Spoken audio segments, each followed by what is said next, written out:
আরেকটা বিষয় হচ্ছে, যদি রাজনৈতিক জায়গায় কিছু কথা বলতে চাই, আজকে একটা ইন্টারভিউ আমরা দেখেছি যে ডিসেম্বরে কেউ একজন দেশে ফেরার পরিকল্পনা করছেন।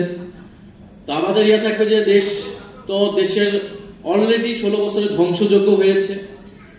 এখন আমরাও চাই দেশে ফিরবে ফাঁসির রায় কার্যকর হওয়ার জন্য। বাংলাদেশে রায় হয়ে গিয়েছে, এখন এই